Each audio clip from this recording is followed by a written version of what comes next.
सिवान में आने का अपना सौभाग्य है और सिवान का तो नाम देश दुनिया में हर जगह है। बहुत बहुत शुक्रिया। बिहार का नाम आता है तो सिवान का भी नाम आ जाता है और कोई कारण नहीं है। सिवान का मुझे जब मैं यहां आया तो बोले भैया जी बस इससे कुछ ही दूर में प्रथम राष्ट्रपति जी का घर है और उन्होंने मुझे बताया। मैं प्रणाम करता हूं, सिवान की धरती को प्रणाम करता हूं, आप सभी लोगों को प्रणाम करता हूं और तमाम सारे लोग जो आज यहां शो में शरीक हो रहे हैं उन सब का बहुत बहुत शुक्रिया। Thank you so much. बातचीत के सिलसिले को शुरू करता हूं। जो लोग यहां पे आज मौजूद हैं मैं उनसे तारुफ करा देता हूं। सुशील कुमार जी कांग्रेस का पक्ष रखेंगे। सुशील जी बहुत बहुत शुक्रिया, थैंक यू सो मच, बहुत बहुत शुक्रिया। हमारे साथ रविंद्र यादव जी उर्फ गब्बर यादव जी मौजूद हैं, बहुत बहुत शुक्रिया, thank you so much. RJD से ये गब्बर वाला नाम बाद में रखा या पहले गब्बर ही था उसके बाद रविंद्र रखा?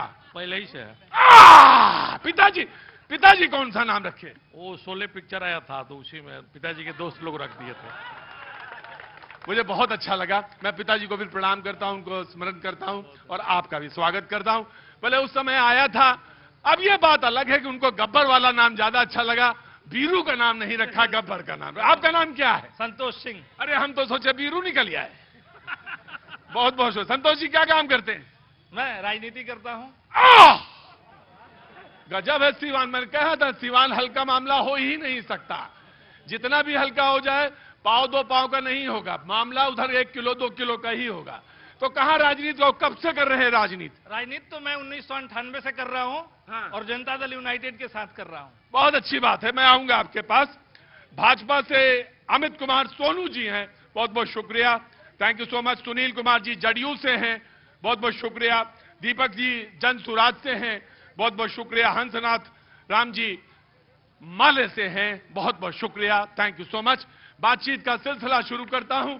जो लोग यहां पे मौजूद हैं उनका हृदय से अभिनंदन है। जी जनाब, आप भी राजनीति करते हैं? नहीं, मैं बिजनेसमैन हूँ। बिजनेसमैन? अरे हमने सोचा राजनीति वाले ज्यादा आए हैं। बिजनेसमैन है, क्या काम करते हैं साहब? बैंगल का काम है, बैंगल का चूड़ी का। बैंगल चूड़ियों का काम है साहब। आपका काम काहे का है? मेरा बिजनेस भी है सर, राजनीति भी है। दोनों चीज। तो ज्यादा मन किस में लग रहा है, राजनीति में लग रहा है या बिजनेस में लग रहा है? जब भूख लगता है तो बिजनेस लगता है। हाँ। और जब पेट भर जाता है तो राजनीति में लगता है। हाय, अब देखिए मुझे कुछ कहने की जरूरत नहीं है। माले वाले मुझे देख के मुस्कुरा रहे हैं कि भरे पेट में राजनीति नहीं होती। अब ये बात बिल्कुल जो कह रहे हैं गलत। भरे पेट में ही राजनीति होती है। जब पेट भरा होता है तब राजनीति होती। बाबूजी आप राजनीति में हैं या? जी मैं विनोद कुमार श्रीवास्तव। हाँ जी। जिला संयोजक चुनाव सेल भाजपा। भाजपा। देखिए सब राजनीति वाले आए हैं। जी नमस्ते, आप क्या करती हैं? जी सोशल वर्क। सबसे पहले तो आपके सिवान की धरती पे आपका बहुत स्वागत। बहुत बहुत स्वागत है, thank you so much. Ma'am नाम आपका? मेरा नाम रूपल आनंद है जी। मैं सोशल वर्कर भी हूँ और प्रत्याशी भी हूँ। प्रत्याशी भी हैं, चुनाव लड़ रही हैं? अच्छा, कहाँ कौन सा मतलब पार्टी कौन सी है? बीजेपी। बीजेपी से? तो टिकट कंफर्म हो गया? मैं भी। देखिए ये तो बहुत ही होशियार हैं, इन्होंने स्वयं को घोषित भी कर दिया है। गजब है भाई, वाह, थैंक यू सो मच। वाह वाह वाह वाह वाह वाह, क्या बात है। मैं आपका बहुत बहुत स्वागत है। प्रभु आपको टिकट दिलाएं और ना मिले तो निराश मत होइएगा, दूसरे का ही साथ दीजिएगा जिसको टिकट मिल जाए, है ना? हाँ जी बिल्कुल। मैं आपसे पूछूंगा, बातचीत का जब सिलसिला जोड़ूंगा। बहुत बहुत शुक्रिया, थैंक यू सो मच। जनाब कहां से आना हुआ? सिवान से ही हूँ मैं। बहुत बहुत शुक्रिया साहब, थैंक यू सो मच। क्या नाम है आपका? सरफराज अहमद। सरफराज अहमद भाई क्या काम करते हैं? मैं जिला महासचिव राजद से हूँ। राजद से हैं? गजब है। आज तो लग रहा है कार्यकर्ता ज्यादा है, जनता कम आई है। जनता कम आ गई क्या? कहां से साहब? सिवान से ही है। क्या नाम हो गया? अंजय कुमार श्रीवास्तव। अंजन कुमार श्रीवास्तव जी क्या काम करते हैं?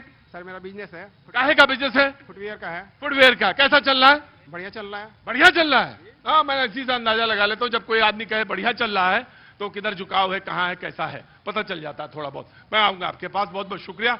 मैं बाबूजी को बड़ी देर से देख रहा था, बहुत तैयार हुए हैं। कितना तैयार होने में कितना टाइम लगा आपको? ये सिवान के सारे जनता जानती है, हमारी यही यूनिफॉर्म है। यही रहती है 12 मास? 12 मास, ठंडी पड़े, ठंडी पड़े, गर्मी पड़े, जी, बरसात पड़े, साथ पड़े, लेकिन रहेगी यही। यही रहता है। क्या नाम हो गया बाबूजी? मेरा नाम दरोगा खान हुआ, सिवान दरोगा खान। दुर्गा खान? दरोगा खान। दरोगा खान। अच्छा अच्छा, सिवान में आदमी हल्का कोई होता ही नहीं है। पिताजी भी नाम रखते हैं, या तो रख देंगे गब्बर सिंह, अरे रखने को तो बीरू भी रख सकते थे, लेकिन रखा तो गब्बरी सिंह रखा है। और नाम दरोगा तो वैसा कॉमन नेम है, बहुत सारे लोग रखते हैं, दरोगा जी तो रखते हैं। तो क्या काम करते हैं सर आप? मेरा बिजनेस है अपना काहे का? फर्नीचर्स का। फर्नीचर का। बहुत बहुत स्वागत है सर। ट्रेडर्स।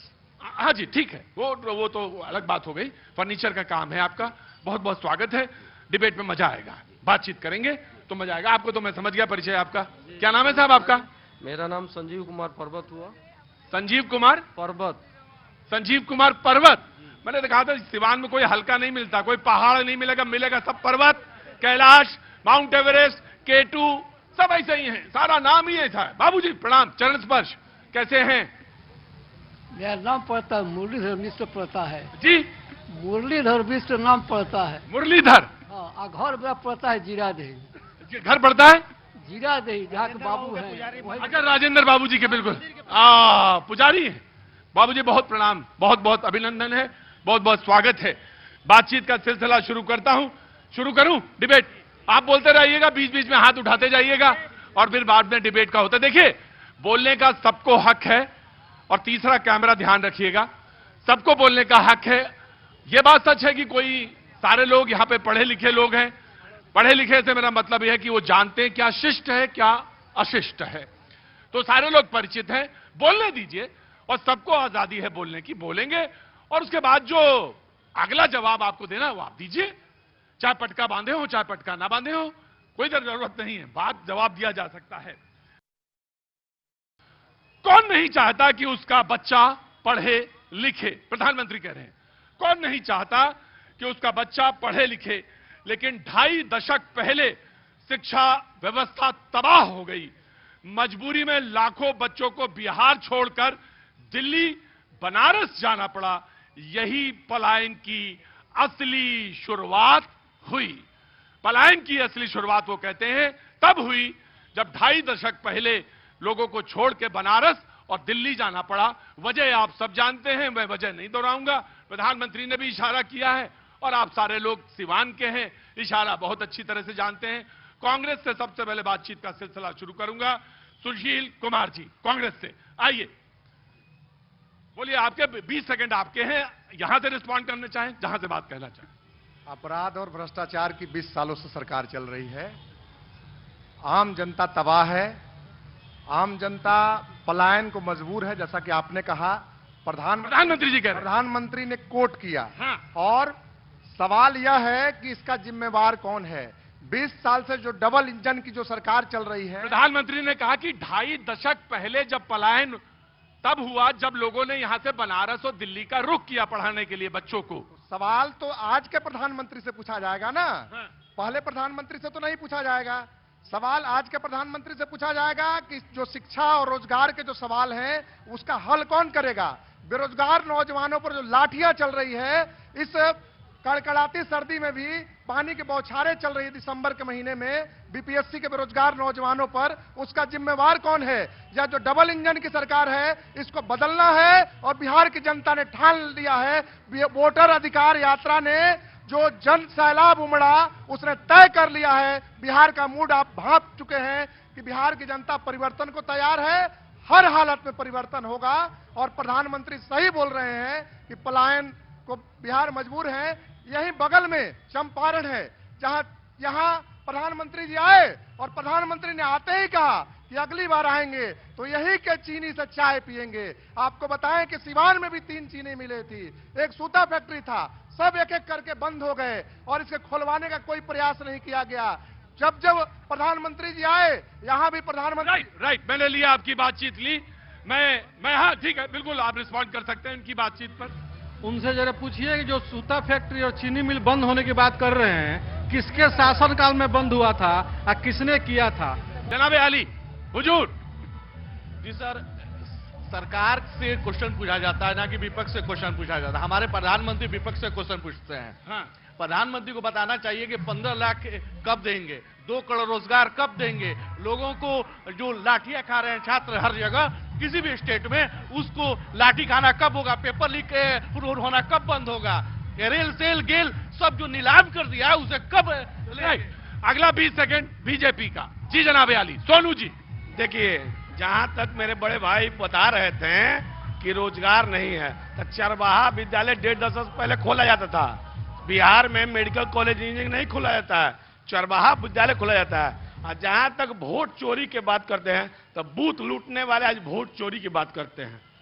पहले बूथ लूटा जाता था, आज ये लोग जो बूथ लूटते थे आज वोट चोरी के लिए गाड़ी से घूम घूम कर प्रचार कर रहे हैं। राहुल गांधी और तेजस्वी प्रसाद यादव जी घूम घूम कर बूथ लूटने वाले लोग आज वोट चोरी की बात करते हैं। जहां तक मेरे भाई ने बोला कि चीनी मिल की बात, चीनी मिल इन लोगों ने बंद किया, सूता फैक्ट्री इन लोगों ने बंद किया, सूता फैक्ट्री ने इन लोगों ने बंद किया, हम लोगों ने इंजीनियरिंग कॉलेज खोला, चीनी मिल इन लोगों ने बंद किया, हम लोग वहां औद्योगिक क्षेत्र खोले। बिहार बदल रहा है, नीतीश कुमार नरेंद्र मोदी के शासन में बिहार संवर गया है। जब आप पटना यहाँ उस समय आते तो पटना जाने में 5 घंटे लगता है, 2 घंटा लगता है। बाबूजी नमस्ते। अरे बाबूजी मैंने बहुत देर से बोले, क्या बात है? सब ठीक है ना? हाँ ठीक है। क्या नाम है? चंद्रमा यादव जी। प्रणाम करता हूँ आपको। हाँ, बोला जाए। अरे तो बोला जाए, आप ही बोलेंगे, हम तो आगे दरवाजे आपके खड़े हो गए आके। अब आप बोला जाए, बोले। हाँ क्या बोले? अभी जो सुने कि चरवाहा विद्यालय खोला गया, तो उस समय 7 यूनिवर्सिटी बिहार में केवल खोली गई शिक्षा के लिए, और शिक्षा के क्षेत्र में विकास डेवलप कर रहा था, बिहार डेवलप कर रहा था। आज झूठा वादा पर सरकार नहीं चल रही है। पटना में हॉस्पिटल में दिन दहाड़े हत्या की जाती है, हॉस्पिटल में दिन दहाड़े हत्या की जाती है। चैनपुर थाना में लाली यादव को गोली मारी जाती है। बढ़हरिया में हरजन महिला के साथ, लड़की के साथ बलात्कार किया जाता है। प्रतिदिन बिहार में हत्याएं की तादाद लगी हुई है, और सिवान में भी लगी हुई है। अच्छा, हाँ मैं आ रहा हूं। सिवान वाला याद करिए जी, आपकी बारी जी। क्या पहले से ज्यादा हो रहा है अपराध? पहले से ज्यादा लूट हो रहा है, पहले से ज्यादा हो रहा है। 5 बजे मर्द घर पे रहते थे, आज औरत यहाँ पे खड़ी है। और पत्रकार बंधु आप नहीं खड़े होते, पत्रकार की हत्या हो जाती थी बोलने पे। महिलाएं आपके सामने खड़ी हैं। पत्रकार के बोलने पे हत्या? बोलने पे हत्या। राजदेव रंजन की हत्या हो गई बीच करज में। यहाँ बोलने का अधिकार था, आज इतने शान से लोग खड़े हैं, इतनी महिलाएं दिख रही हैं। क्या रेप की बात? इनकाउंटर भी तो हो रहा है। अपराधी अब घर में भाई मार काट करे तो वो अपराधी हो गए, वो उसका इनकाउंटर भी हो रहा है। उस टाइप के लोगों का छिनताई कर, वो पुलिस इनकाउंटर भी करे। पहले तो अपराधी जाके नेता के घर में छिपते थे, नेता के घर में सीएम के आवास में अपराधी छुपते थे। 47 निकलता था वहां से। आज आईएएस और आईपीएस ये सब निकल रहे हैं। आज अगले 20 सेकेंड आरजेडी के गब्बर सिंह। सबसे पहले तो मेरा सवाल है, जो बिहार में डबल इंजन की सरकार चल रही है, 15 दिन के अंदर सिवान, छपरा, गोपालगंज मिलकर 22 लोगों की हत्या हुई। सरकारी एम्बुलेंस में चलते हुए बलात्कार हो रहा है महिलाओं के साथ। छात्र यदि नौकरी रोजगार के लिए आंदोलन कर रहे हैं तो उनको अपराधी का सर्टिफिकेट दिया जा रहा है, बीच रोड पे पीटा जा रहा है। बिहार सरकार के पास कोई चुनावी मैनिफेस्टो नहीं है। विपक्ष के नेता तेजस्वी जी का जो मैनिफेस्टो है उसी को घोषणा करके थोड़ा बहुत काट कर चोरी कर लिए हैं, वो चोरी करके आज चुनाव करा के सत्ता में आना चाहती है। आज जो भारतीय जनता पार्टी के लोग चुनावी मैनिफेस्टो पे आए, विकास की बात करें तो उनके पास कुछ नहीं है। हिंदुत्व की बात करते हैं, राम के मूर्ति लेके आगे हो जाते हैं, हनुमान जी के मूर्ति ले जाकर के आगे हो जाते हैं। वहां जो लोग हैं हिंदू के नाम पर वोट कर देते हैं। आज विकास की बात नीतीश कुमार जी करेंगे। सम्राट चौधरी 3 बार नाम रखा है अपना, बिहार के उप मुख्यमंत्री। 3 तरह का नाम। अशोक चौधरी 500 करोड़ का घोटाला, कोई मुख्यमंत्री उस पर एक्शन ले रहे हैं? एक भाजपा का नेता है जो महिला यूनिवर्सिटी से डिग्री ले लिया है, आप उसका सारा खुलासा कर रहे हैं। आज जो भारतीय जनता पार्टी या एनडीए के लोग एक एक कार्यकर्ता के ऊपर, नीतीश कुमार जी से थोड़े हम लोग लड़ रहे हैं। बिहार के प्रशासन से, बिहार के शासन से बिहार की जनता इस बार चुनाव लड़ेगी। आइए, राइट, फुल बहुमत में इंडिया गठबंधन का सरकार आएगा। Right, taking your point. INDIA, देखिए सम्राट चौधरी से इनको बहुत दिक्कत है। सम्राट चौधरी से बहुत दिक्कत है कि सम्राट चौधरी बिहार के अगले नेता हैं। सम्राट चौधरी बिहार के भविष्य है। और जहां तक महिला यूनिवर्सिटी से डिग्री है, चले जाइए कोर्ट में, आप खुला है, कोर्ट में चले जाइए। और जहां तक अपराध और अपराधी की बात करते थे, महादलित की IAS की बेटी से कौन बलात्कार किया था, पूरा जग जाहिर है, सब लोग जानता है, पूरा बिहार जानता है कि नीतीश कुमार के सरकार में, नरेंद्र मोदी जी के सरकार में किसी का हिम्मत नहीं है कि कोई गलत काम। राइट, मैं आया जी, आ गया बाबूजी, आ गया, मैं आप ही के पास आ रहा था जी। नमस्ते। सबसे बढ़िया और सबसे बेहतर बात यह है कि हम जब तक अपने पूरे समाज को जागृत करना पड़ेगा, जगाना पड़ेगा, उनको वोट और राजनीति का अधिकार बताना पड़ेगा। आज प्रधान जी 3 साल से पूरे बिहार में पैदल चल के हर गांव के लोगों को बताया है कि जब तक आप अपने वोट का अधिकार, राजनीतिक अधिकार, आप नहीं, चेतना आपके अंदर विकसित नहीं होगी, तब तक आप एक बेहतर नेतृत्व नहीं चुन सकते हैं। एक बेहतर नेतृत्व ही आज हम पूरे बिहार के लोग त्रस्त इसीलिए हैं 35 साल से कि हम बेहतर नेतृत्व चुनने की क्षमता हमारे बिहार के लोगों। राइट जी, आप बार बार हाथ उठाती फिर नीचे कर लेती हैं जी। ना बताइए, नाम क्या है आपका? मेरा नाम अर्चना सिंह। जी अर्चना जी बोलिए। मेरे कहने का मतलब 84-85 में जो पीटी टीचर की बहाली हुई थी, उसमें कितना घोटाला हुआ था? उसमें कितना घोटाला हुआ था? अभी गड्ढा में, सड़क में गड्ढा, इससे पहले वाला सुशासन के राज था, वो कहाँ गया? वो दिन याद नहीं आ रहा है। हमारी माताएं, बहनें, महिलाएं रात को घूम रही है, किसके रीजन में घूम रही है? जो विपक्ष बोल रहा है उसके रीजन में घूम रही है कि मोदी सरकार के रीजन में घूम रही है?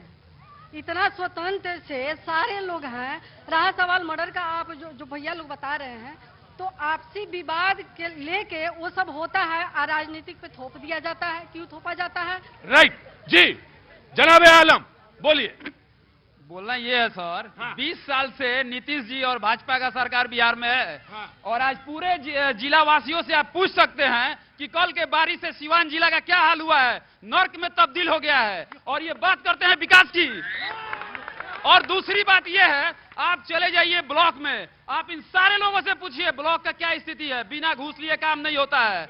इस तरह का भ्रष्टाचार है। गरीबों का कोई सुनने वाला नहीं है। 20 साल में कोई डेवलपमेंट का काम नहीं हुआ है। चीनी मिल की बात कर रहे थे, चीनी मिल आज तक नहीं बना। 20 साल तक इनका सरकार है, कुछ नहीं हुआ है। दूसरी बात, ये चीनी मिल की बात कर रहे, जरा इनसे पूछिए चीनी मिल किसके रीजन में बंद हुआ था? मेरे दोस्त से जरा पूछ के। आपकी सरकार है, मेरे रीजन में बंद हुआ था। 20 साल की आपकी सरकार, आपने क्यों नहीं चालू किया? बस मैं मान गया, मैं बंद करूं, आप चालू कराइए। अगला 20 सेकंड माँ लेके जी आइए। मैं समझता हूं कि पूरे सीवान के भीतर अगर जाइएगा तो आज जो है, अगर जो कुछ भी दिखाई दे रहा है, मैं समझता हूं कि बिहार के अंदर लूट, हत्या, बलात्कार, छेड़खानी, अपहरण लगातार सीवान के अंदर हो रहा है। उसका जवाबदेह कौन है? अभी 3 दिन पहले डॉक्टरों को पिटाई हुआ, डॉक्टर लोग हड़ताल पर थे। उसका जवाबदेह कौन है? 71,000 करोड़ जो है घोटाला का रिपोर्ट आया, उसका जवाबदेह कौन है? 1 रुपया एकड़ पर भागलपुर में किसानों का जमीन जबरदस्ती छीना जा रहा है, उसका जवाबदेह कौन है? 15 लाख जो घोषणा हुआ सरकार देने के लिए लोगों का, उसका जवाबदेह कौन है? 2 करोड़ नौजवानों को नौकरी देने की जो घोषणा हुआ, उसका जवाबदेह कौन है? मैं समझता हूं कि बुनियादी सवालों से भटकाने की कोशिश की जा रहा है। बिहार की जनता भटकने नहीं जा रही है। और आने वाला दिन में जो वोट चोरी किया गया, पर्दा के पीछे रह करके SIR के नाम पर, चुनाव आयोग के सामने रख करके, बिहार की जनता समझ गई है, धूल चटाएगी। और आने वाला दिन में इनको मानसिकता को जबरदस्त। राइट हाँ जी, रिस्पॉन्ड करिए। नरेंद्र मोदी, नीतीश कुमार की सरकार का देन है कि सुबह 2 बजे दिन में भी सीवान रेलवे स्टेशन पर रात में उतरिएगा तो आप घर चले आइएगा। पहले वहां पुलिस की बसें लगी रहती थी, आज महिला निर्भीक होकर घूमती है। बसें क्यों लगी रहती थी? बसें लगती थी कि लूट, अपराधी उनको लूट लेते हैं। कौन लूट लेता? अपराधी लूट लेते हैं। उस समय कौन अपराधी? उस समय के सरकार के जो पोषित अपराधी थे उसको लूट लेते हैं। आज नीतीश कुमार और नरेंद्र मोदी जी का देन है कि देखिए कांग्रेस आरजेडी, एक और बात हम बताना चाहते हैं कांग्रेस आरजेडी के बारे में। ये लोग देश के मुसलमानों को, कांग्रेस आरजेडी देश के मुसलमानों को बगलाने का काम करते हैं। एक बार इन्होंने एनआरसी के नाम पर देश के मुसलमानों को बगलाया है। देश के मुसलमानों ने अपना एक एक आदमी 5-5 हजार रुपया का डॉक्यूमेंट बनवाया है। क्या कोई पाकिस्तान चला गया, अफगानिस्तान चला गया? मैं इससे पूछ लेता हूं, फिर आता हूं। हाँ जी, मेरा क्वेश्चन भाजपा के प्रवक्ता से है कि ये लोग वर्तमान राजनीति पे कब आएंगे? हमेशा भूतकाल का लेके आज मोदी जी, आज प्रधानमंत्री जी छात्र संवाद, युवा संवाद कर रहे हैं। ये लोग छात्रों और युवाओं पे लाठी चलवाना कब बंद कर गए? इसका जवाब दीजिए और वर्तमान राजनीति करना सीखिए। जेडीयू पहले, जेडीयू। मैं आ रहा हूं बेटा, आ जाऊंगा, आ जाऊंगा बेटा, आ जाओ। हाँ जी, बड़े भाई गब्बर यादव ने बोला कि कोई विजन नहीं है सरकार के पास। मेरा विजन स्पष्ट है कि इस सरकार में हमने 50 लाख रोजगार दिया है और हम अगले 1 करोड़ रोजगार, 1 करोड़ नौकरियां के साथ सरकारी नौकरी हमने देने का वादा किया है और उसको पूरा करेंगे। मेरा विजन स्पष्ट है कि सुशासन का सरकार और माननीय नीतीश कुमार जी के नेतृत्व में इस बिहार को खुशहाल और शांतिपूर्ण स्थापित रखना है और इसके लिए जनता भी तैयार है, इसमें कहीं कोई संदेह नहीं। आरजेडी कह रहे थे। देखिए भाई, सुनिए, मैं ऐसा नहीं बेटा, आरजेडी वाले बोलने, फिर आता हूं। हाँ जी, आरजेडी वाले बोलने दीजिए। आज जो यहाँ बिहार के अंदर, हाँ जी, सिवान के अंदर, हाँ जी, ये 90% लोग जो खड़े हैं, हाँ जी, ये लालू यादव का देन है। गरीब दलित दबे कुचले लोगों को चलने नहीं दिया जाता था। जिस समय बिहार में चप्पल पहन करके दुल्हा को घोड़ा पर बैठ करके चलने नहीं दिया जाता था, उस समय यही फुलवरिया के लालू यादव ने सामंती विचारधारा के विरुद्ध अपना ऐलान, आवाज उठाए और बुलंद आवाजों से उन लोगों का मसलने का काम किए, जिसको आज ये लोग कहता है जंगल। सामंती सोच को मसलने का काम किया, सामंती सोच को मसलने का काम। देखिए, तो आज ये लोग कहता है कि जंगल राज है। तुम्हारे 20 साल के शासन में यदि बिहार के अंदर एक सुई का कारखाना यदि खोले हैं नीतीश कुमार जी, तो आप पूछ लीजिए और बता दीजिए। एक यूनिवर्सिटी खोले हैं बिहार के अंदर, हमारा ही यूनिवर्सिटी में पढ़ करके आज नेता बन रहे हो। कब यहाँ यूनिवर्सिटी खोला है बिहार? देखिए, ये लोग सामंती सोच की बात करते हैं। 20 दिन पहले लालू जी, जो देश के भारत रत्न हैं, हम लोग का अभिमान है, डॉक्टर भीमराव अंबेडकर के फोटो को अपने पैर के पास रखा था। कौन सामंती सोच वाले हैं? देश बदल देश के जो विकास का आधार है वो शिक्षा और स्वास्थ्य है। शिक्षा और स्वास्थ्य है मेन आधार। रुकिए, मैं बोलने दीजिए, आवाज नहीं जा रही आपकी। तो देश के जो विकास का आधार है शिक्षा और स्वास्थ्य है। तो जैसा कि जो बजट था पिछले वाला, इसमें भारत सरकार ने केवल जीडीपी का 2.5% ही खर्च किया है शिक्षा पे, जबकि चाइना जैसे देश 12% खर्च कर रहे हैं। तो हम बजट पे खर्च ही नहीं, मतलब शिक्षा पे खर्च ही नहीं कर पा रहे हैं और स्वास्थ्य पे खर्च ही नहीं कर पा रहे हैं, तो कैसे इंडिया को आगे लेके जाएंगे? ये हर साल बजट में 2.5%, 2%, 3% शिक्षा और स्वास्थ्य पे खर्च किया जाता है। और आप जो न्यूज चैनल वाले हैं बस ये शो करते हैं, मतलब लोगों को लड़वाते हैं। ये राजद वाले, ये बीजेपी वाले हैं, हमारे में ये कांड हुआ, वो कांड हुआ। शिक्षा पे कब बात करी जाएगी, स्वास्थ्य पे कब बात करी जाएगी? मैंने आपसे जब पूछा तो मैंने माइक हटाया आपसे? जब आपने शिक्षा पे बोला तो मैंने माइक हटाया? नहीं हटाया। बहुत सारी चीजें हैं, बहुत सारे सवाल हैं। शिक्षा, एक मिनट में आ रहा हूं। शिक्षा पे जीडीपी का एक बड़ा होना चाहिए, बढ़ना चाहिए बजट। लेकिन मैं ये जानना चाहता हूं कि भ्रष्टाचार की जड़ कहां पर है। मुझे यह भी पता करना है भ्रष्टाचार कहां पर है, यह भी पता करना है। ऑफ कोर्स शिक्षा पे, अस्पताल पे, बुनियादी अरे रुको, अरे बुनियादी इंफ्रास्ट्रक्चर पर मैं जानना चाहता हूं कितना प्रतिशत अब खर्च होता है और पहले कितना था। मैं ये भी जानना चाहता हूं। मैं आ जाऊंगा। किनसे? खड़े रहिए, आ रहा हूं। मोदी, खड़े रहो चाचा।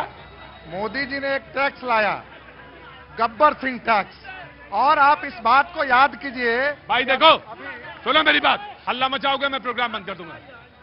अगर सभ्यता के साथ हो तो सिवान में समझ में आना चाहिए मुझे। अब बाकी मुझे कोई कुछ नहीं कहना है। 2 मिनट में प्रोग्राम बंद करूंगा, अपना बचा कर चल दूंगा। अभी चुनाव के टाइम में वो मरहम लगा रहे हैं कि हम जीएसटी को हम कम कर रहे हैं, उसमें रेट घटा रहे हैं। सवाल यह है कि मोदी जी ने आखिर उस समय गब्बर सिंह टैक्स लाया क्यों? यह बात है। यहां बिहार के अंदर में जो 3 साल का तो आप उस जीएसटी काउंसिल के मेंबर हैं, आपने तो लागू किया। आपने कहा कि मैं इस पर उस जीएसटी काउंसिल के मेंबर होने के नाते आपने कब विरोध दर्ज कराया? उस काउंसिल के अंदर आपका जो विरोध दर्ज है वो मुझे बताएं सारे लोगों के सामने आप। गब्बरसिंह देखिए, जो घाम कहना कोई गलत बात है। जीएसटी काउंसिल में कांग्रेस भी मेंबर है, बीजेपी भी है, जेडीयू भी है, तमाम सारे लोग हैं, सारे स्टेट के रिप्रेजेंटेटिव हैं। हमारे नेता राहुल जी ने जब पूरा तर्कसंगत तरीके से, तार्किक तरीके से कहा कि इस तरीके से मुनाफा भी बढ़ सकता है और साथ ही साथ सरकार को राजस्व भी प्राप्त हो सकता है, उसके बाद से यह मोदी जी जो वापस ले रहे हैं, सवाल यह है कि वह वापस अभी जो ले रहे हैं वो क्यों ले रहे हैं? अगर वह सही था टैक्स तो सही था। हम इस बात को कहना चाहते हैं कि जो 3 साल का डिग्री कोर्स है वह 3 साल में नहीं होता है, वह 5 साल 6 साल में होता है इसी बिहार के अंदर में। इसके लिए कौन जिम्मेवार है? यह जो 15 लाख खाते में आएंगे, वह 2 करोड़ रोजगार आएंगे हर साल। यह जो बोले थे, हम इस बात को कहना चाहते हैं कि मोदी जी का नाम अगर लेते हैं तो अगर इधर से कोई झूठ का कोई मशीन है और इधर से मोदी जी हैं तो झूठ का कोई मशीन है वह शर्मा जाएगा। ऐसे हम राइट। देखिए, हम लोग के पास आलू से सोना उगाने वाला मशीन नहीं है, वो राहुल गांधी जी के पास है, हम लोग के पास नहीं है। जीएसटी काउंसिल में सभी प्रदेश के मुख्यमंत्री चाहे उसके वित्त मंत्री रहते हैं। ये लोग झूठ के सौदागर हैं, ये लोग झूठ बोलना काम है। कांग्रेस का एक ही काम है, देश को गुमराह करना। जी, कौन बोलना चाह रहा था इधर? बाबूजी प्रणाम है आपको। क्या नाम है आपका? पशुपति सिंह। पशुपति जी, आपका बहुत बहुत अभिनंदन है, आप हमारे शो में आए, अपने शो में आए। आप बोलिए, आप क्या जानना चाहते हैं बिहार के? हम ये जानना चाहते हैं आप कैसे हैं? हम बहुत अच्छा हैं। घर परिवार कैसा है? बहुत अच्छा है। परिवार में कौन कौन है? हमारे माता पिता नहीं है, शिक्षा पर है, अभी देख लीजिए। नहीं, आपके परिवार में कौन कौन है? हम है, हमारा जो पुत्र है, हमारी वाइफ। बेटा कमा रहा है? हाँ, बेटा कमा रहा है। अच्छे से है? हम भी सब रुको, बहुत ज्यादा शिक्षा पे तो मैं लाद ले चलूंगा, मैं बता रहा हूँ दिल्ली सारा शिक्षा पे काम करवाऊंगा तुमसे। हम भी क्या बच्चों को पढ़ाया अभी तक तुमने? क्या बच्चों को पढ़ाते हो? हाँ, तो फिर चुप रहो ना। हम भी सब इंस्पेक्टर से रिटायर है। मैंने आपका शो के देखा, मैंने गाड़ी लगा करके आ गया। बहुत अच्छा किया बाबूजी, आप बोलिए। लेकिन आप जानिए कि अभी नौजवान देश को चलाएगा कि बूढ़ा चलाएगा? सीमा पर नौजवान मर रहा है, शहीद हो रहा है, अभी भ्रष्टाचारी बूढ़ा सब लूट के अपना इमारत बना रहा है। क्यों बना रहा है? नौजवान वहां मर रहा है, ये सब अपना लेकर के बिल्डिंग, कोई हॉस्पिटल, कोई अपना मेडिकल, क्यों ऐसा हो रहा है हमारे देश में, हमारे बिहार में? बाबूजी, अगर हॉस्पिटल नहीं बनेगा तो इलाज कहाँ करवाओगे अपना? अरे मैं इलाज के लिए सब जगह शिक्षा, इलाज फ्री करो, क्यों ऐसा 2-4 रुपया में हमको ठग रहा है? बाबूजी तभी कह रहे हैं कि इस देश को ना तो बूढ़ा चलाएगा ना नौजवान चलाएगा, वही चलाएगा जिसके पास जी। सबसे पहले तो सर आपका इस धरती पर स्वागत है। सर, जो बात हो रही है कि यहाँ के विकास का, वो विकास तो सामने दिख रहा है, वो विकास को छिपा हुआ नहीं है। और क्राइम की बात यह है कि आज से 15-20 साल पहले यहाँ आप खड़े नहीं हो सकते थे, इस वक्त ये स्थिति था। और चुनावों के समय में किसी राजद का छोड़ करके किसी बीजेपी या यही माले वालों का कोई पंपलेट और या कोई प्रचार तक नहीं होता था शहर में। ये माले का यहाँ केंद्रीय खुरमाबाद में जो है ऑफिस है, लेकिन इनकी हिम्मत नहीं होती थी कि एक प्रचार भी कर लें। क्यों? डर था। काहे का जिन निकलता था, जबरदस्ती का। कौन सा जिन? वोट का जिन, बक्से का जिन, बैलेट बक्स का जिन और किस बात का जिन। और आज सर, शांति के बिना समृद्धि नहीं हो सकती। आज अगले पैनल के ये हैं 20 सेकंड इनका। मैं आ जाऊंगा बेटा, आ जाऊंगा। आज पहली बार बिहार में हमारे प्रशांत जी ने रोजी रोजगार की बात की है, शिक्षा की बात की है, पलायन की बात की है। आज तक जितने भी लोग यहाँ पे सत्ता में रहे हुए हैं, सारे लोगों ने जात पात की राजनीति कर, कभी हिंदू के नाम पर मुस्लिम को, मुस्लिम के नाम पर हिंदू को बरगालने का काम किया है। कभी ने किसी पार्टी ने, किसी भी पार्टी ने, जो भी सत्तारूढ़ हो या इससे पहले भी हो, किसी ने जनता की मूलभूत सुविधाओं को ध्यान नहीं रखा गया है। यहाँ पे कभी भी शिक्षा की बात नहीं हुई है, कभी भी रोजगार की बात नहीं हुई है, कभी भी पलायन की बात नहीं हुई है, कभी भी अच्छे स्वास्थ्य की बात नहीं हुई है, कभी किसी सरकार ने जनता की सुविधाओं को ध्यान में रख के कभी काम नहीं किया है। यहाँ पे अगर काम किया होता तो बिहार से पलायन नहीं होता। आपके सिवान के लोग बाहर जाके रोजी रोजगार करने के भाई, तो प्रधानमंत्री ने तो यही कहा, पलायन असली तब शुरू हुआ जब अपने बच्चों को पढ़ाने के लिए लोग बिहार से बनारस चले गए, दिल्ली चले गए। तो जो यहाँ जब ठीक ही कहा है उन्होंने कि जब यहाँ सुविधा नहीं रहेगा तो लोग तो यहाँ से जाएगा। राइट जी, बोलो क्या नाम है? सर मेरा नाम नजाकत अली। सर मैं यूपी से हूँ, यहाँ बिहार में अभी काम करने आया हूँ। नजाकत अली जी, कहाँ यूपी में कहाँ से? सर मैं यूपी जिला लखीमपुर खीरी। बिहार का लोग जाता है वहां और नजाकत अली आ गया वहां से यहां। अरे आओ मेरे नजाकत अली, अरे नजाकत अली आओ। अरे नजाकत अली तुम कहां से हो? सर मेरा जिला लखीमपुर खीरी। लखीमपुर खीरी, सीतापुर, हरदोई, शाहजहांपुर, वहां से हो। अरे यहाँ कैसे आए? सर यहाँ पर मेरा एक तो सपना है सर हीरो बनने का, पर अपने क्या सपना है? सर मेरा एक छोटा सा सपना है हीरो बनने का। हीरो बनने का? सर अच्छा। सर मैं अपने छोटे से सपनों को लेके आया हूँ बिहार में कमाने के लिए, यानी कि दूसरे आदमी के साथ आया हूँ और उसका अभी कंगन उंगन बेचता हूँ सर। क्या बेचते हो? कंगन उंगन बेचते हैं। कंगन और ऊन? कंगन, कान के झुमके, गले के। अच्छा, कंगन कान के झुमके बेचते हो, हीरो बनना चाहते हो। लखीमपुर खीरी से, यूपी से बिहार में यहाँ आ गए सीवान में कमाने के लिए। अब यहाँ से मुंबई। सर देखो नसीब किस्मत कहाँ भी ले। अरे कोई काम करते हो, हीरो वाला दिखाओ जरा। बिल्कुल सर। हाँ दिखाओ। अभी सब लोगों को क्या दिखाए? अरे बताओ कुछ डायलॉग वालॉग बोलो। डायलॉग क्या बोले सर, इस दुनिया के देखो। हाँ सर एक जरूर बोलूंगा। हाँ। मेरा एक छोटा सा सवाल है, क्योंकि मैं किसी बीजेपी और कांग्रेस नेता के लिए नहीं कहूंगा, पर एक बात पूरे दुनिया वालों को जरूर बताऊंगा। हाँ। बताऊं सर? बताओ। मतलबी ये दुनिया है, मतलबी ये जमाना है, बात ये हकीकत है। एक मिनट। सर मतलबी ये दुनिया है, मतलबी जमाना है, बात ये हकीकत है, ना कोई फसाना है। 4 दिन की दुनिया से क्यों दिल लगाए बैठे हो, और मौत आएगी एक दिन तुम भुलाए बैठे हो। बहुत अच्छा, बहुत बहुत खूब। एक आदमी नहीं हिला यहाँ से। बहुत बहुत शुक्रिया। बहुत मैं आ गया, मैं आ जाऊं। नहीं ऐसे नहीं। बहुत बहुत शुक्रिया। क्या नाम है बेटा? मोहम्मद इमरान। इमरान क्या काम करते हो बेटा?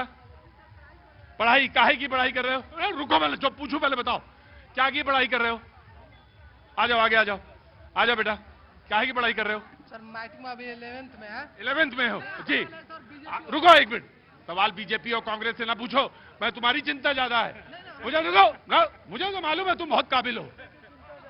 मैं तुमसे जो पूछ रहा हूं ये मुझे बताओ कि आगे क्या करना है? पूरा पगला गए हो का एकदम? नहीं, थोड़ा सा मुझे इमरान से ज्यादा बात करनी है। इमरान आगे क्या करना है? सर आगे तो हम दरोगा की पढ़ाई करना चाहते हैं। काय की? दरोगा की पढ़ाई करना चाहते हैं। दरोगा? दरोगा की पढ़ाई? दरोगा की कौन सी पढ़ाई होती है? वो हम नहीं बता सकते हैं आपको। मैंने मेरा जो सवाल है उसमें ना, हमें पूछना ही नहीं तुमसे ना, ये हमें नहीं पूछेंगे। जा मुझे आगे, अंदर आओ इमरान, अंदर आओ इमरान, मुझे तुम्हारी चिंता है। इमरान तुम्हें दरोगा बनना है ना? हमको जो बात बोला सिर्फ बीजेपी से बात करना है। मैं तुम्हारी बात बीजेपी से? तुम कैसे बनोगे? तुम्हारे दिमाग में तो, अरे बीजेपी को छोड़ो ना, तुम अपना मतलब रहो। तुम्हें दरोगा बनना है ना? दरोगा बनना है कि नहीं? सर हमको दरोगा भी बनना है, और जो हम करेंगे वो हमारा फ्यूचर हम जानते हैं। हमको बीजेपी से सवाल है सर, वक्त बिल जो है, वक्त बिल जो मुसलमानों के खिलाफ लाया गया है। कौन सा? जो वक्त बिल? हाँ। जो मुसलमानों के खिलाफ लाया गया है, बीजेपी बोलती है मुसलमानों को इससे फायदा है। वैसे साहब ने बोला था कि अगर बीजेपी की हिम्मत है, उसमें ताकत है, हमें एक भी फायदा बताओ। तो मैं बीजेपी वाले से पूछते हूँ कि ये एक भी फायदा बता के दिखाए। एक भी फायदा? और अगर उन्होंने एक फायदा बता दिया, एक भी फायदा, तो उन्होंने लड़कारा है, उनको जवाब दीजिए। एक भी फायदा उनको बता के बताइए। आप इसको, इमरान को एक ही फायदा बता दीजिए वक्फ का, कि जिसे वक्फ के बिल से, ये कहते हैं मुसलमानों के खिलाफ लाया गया, एक फायदा बताइए। पहले देश के मुसलमान भाइयों से हम कहना चाहते हैं, जब तक कांग्रेस और इंडी गठबंधन रहेंगे तब आप लोग डरिएगा। ये केवल डराने का काम करते हैं मुसलमान भाइयों को। देश के मुसलमानों को फायदा बताइए। वक्त बिल का फायदा यही है कि बहुत से ऐसे लोग थे, मठाधीश लोग, वक्त के गरीब मुसलमानों को उसमें चूसते थे, उन्हीं के कोर्ट में वो फैसला होता था। उसको हम लोगों ने पारदर्शिता कर दी। आज गरीब मुसलमान वक्त के जमीन पर शान से दुकान बना सकता है, शान से रह सकता है। वो नरेंद्र मोदी जी का देन है और वक्त बिल के जो काउंसिल के अध्यक्ष है उनका देन है। देश के मुसलमान को डरने की जरूरत नहीं है आरजेडी और कांग्रेस से। देश के मुसलमानों के लिए नरेंद्र मोदी है और कोई नहीं। ट्रांसफर पोस्टिंग का रेट तय है, भ्रष्टाचार का यह अजूबा है। 50 लाख रुपया में थाना बिक रहा है, 1 करोड़ रुपया में ब्लॉक बिक रहा है, और जमकर जो आ रहा है वो जमकर लूट रहा है। सवाल यह है कि अभी के जो सरकार है, जो 20 साल पहले नीतीश कुमार आए तो वही डराकर उस समय जंगल राज की बात किए। आज जब राक्षस राज चल रहा है, यह सिवान की जनता से की तरफ से हम पूछना चाहते हैं कि थाना का ठीक बगल में लालू यादव का हत्या हो जाता है, कौन जिम्मेवार है? ये है जो कांग्रेस का कोई विजन नहीं है। बिना विजन के पूरे देश में राहुल गांधी जी और ना कोई नेतृत्व है। नेतृत्व विहीन कांग्रेस अपनी नेतृत्व खोजने के तलाश में निकली थी इस पूरे बिहार में, और 22 दिन में पूरे बिहार का भ्रमण करके ये नीतीश कुमार को धन्यवाद देना चाहिए। ये कांग्रेस के लीडरों को नीतीश कुमार का धन्यवाद करना चाहिए कि ये ऐसी रोड की जिन्होंने 22 दिन में पूरे बिहार का भ्रमण कर लिया। बाहर आ जाए। नहीं, बाहर नहीं, अंदर चले जाओ भैया। हम लोग अरे बाहर चले, अरे ये तो अंदर है, वो बाहर। जिस आदमी को ये नहीं मालूम अंदर क्या हो बाहर क्या, बचल बोलो। अंदर भैया, हम चाहते हैं कि महाराजगंज में भी सिवान के जो भी हमारे जनता लोग हैं, ठीक, वो हमारे नीतीश कुमार द्विवेदी भैया को जिताएं, और यहाँ पे जो चीजें वो सोच के रखे हैं महाराजगंज में, वो विकास की पार्टी लाने काम करेंगे भैया। मेरा नाम अभिषेक कुमार हुआ और मैं ह्यूमन राइट्स के लिए काम करता हूं, मानवाधिकार के लिए पूरे बिहार का चेयरमैन जी। मैं इसमें ये कहना चाहता हूं कि मोदी जी की 153 योजनाओं का लाभ लेता कौन है? पूरे बिहार और भारत में सभी लोग लाभ लेते हैं। जितनी भी योजनाएं हैं 153 योजनाएं हैं, सब योजनाएं सभी के घर में पहुंचती हैं, फिर भी लोग चिल्लाते हैं। और यही लोग हैं, यही जो विपरीत लोग हैं, जो महागठबंधन के लोग हैं। मेरा नाम लीसा लाल है, मैं यहाँ की पार्षद रह चुकी हूँ। बोलिए। ये जो आप जिस पार्क में कर रहे हैं, ये विकास ही है और मैंने ही इसको जनाधार दिया। बहुत अच्छी बात है, बहुत अच्छी बात है जी। नमस्ते। आज मैडम लोग कह रही है कि जो सब भाई साहब बताए कि बीजेपी का लाभ उठा कौन है, योजना का तो धरातल पे तो लाइए पहले, तब तो हम लाभ उठाएंगे। धरातल पे हुआ नहीं, हवाई फायरिंग कर दिया, कह रहे हैं कि लाभ उठा रहे हैं। क्या चीज का लाभ उठा रहे हैं? एक भाई ने कहा कि अब हम लोग चल रहे हैं बीजेपी के सरकार में। क्या आप पहले बैसाखी से चलते थे? अब जाके पैर लगा है। राइट। नहीं, आरजेडी है बीजेपी। हाँ, जहां रोजगार की बात किसी बंधु ने कहा, बिहार में इससे पहले तारकेश्वर प्रसाद जी उप मुख्यमंत्री रहे, सुशील कुमार मोदी जी रहे, अभी विजय सम्राट की जोड़ी है। लेकिन रोजगार देने का काम सिर्फ तेजस्वी यादव ने किया। 5-5.5 लाख नौजवानों का रोजगार देने का काम तेजस्वी यादव ने किया। इसलिए कि 20 साल से नीतीश कुमार जी मुख्यमंत्री हैं, लेकिन कभी 5 लाख रोजगार नहीं दिया। और 5 इनसे पहले उप मुख्यमंत्री रहे, लेकिन रोजगार किसने दिया? तेजस्वी यादव ने दिया। इसलिए देखिए, इनको बेरोजगारी का चिंता नहीं, युवा की चिंता नहीं है, इनको चिंता है कि तेजस्वी कैसे मुख्यमंत्री बन जाए, उनका रोजगार हो जाए। अखिलेश यादव घर में 8 सांसद कैसे हो जाए, उनका रोजगार हो जाए। इनको ये चिंता नहीं है, इनको चिंता है बिहार के युवाओं के लिए नीतीश कुमार ने कई ऐसे स्कीम चलाए हैं।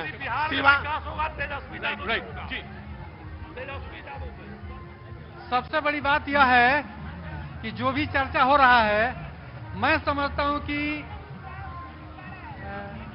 सच बात झूठ हो जाला, चुपचाप के रहला से आज झूठ बात सच हो जाला, बार बार के कहला से। यही आदत है भाजपा और आरएसएस का। इसीलिए मैं समझता हूं कि हिंदुस्तान की संविधान लोकतंत्र खत्म करने के लिए लो तुला हुआ है।